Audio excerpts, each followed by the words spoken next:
particular neighborhoods. They have their own schools that would establish a neighborhood's identity, shopping districts, stores. A lot of it gets infused with nostalgia as well. So when people think nostalgically about the past, trip down memory lane, they remember the shoe store they used to go to or the tailor they went to. Detroit, when it was designed, its original footprint was to make neighborhoods almost self-sustaining, almost like towns within towns. The avenue of fashion is as a human scale.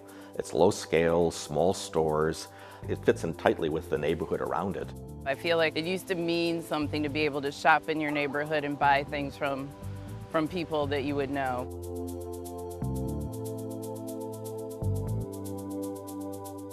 I think that it came about because there was this really strong middle and upper middle class neighborhood, Sherwood Forest, and the area on the other side of Livernois. To the east of Livernois was Sherwood Forest, but to the west of Livernois was very solid housing stock. There were people here who had income, and there were surrounding neighborhoods that this was an accessible shopping area for.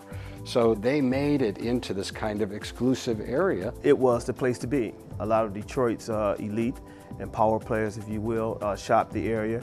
It was famous for having specialty stores, people like Grinnell's, B. Spiegel's. It had a defined character, and it did speak exclusivity in some ways.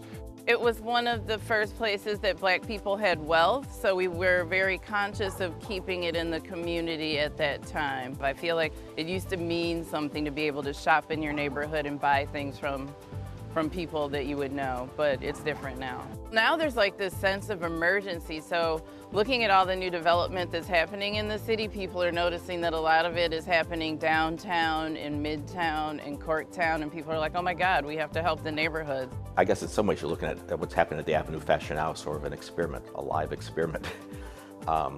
That with sufficient attention and care and careful planning, what you're looking for is to create some sustainable development, right?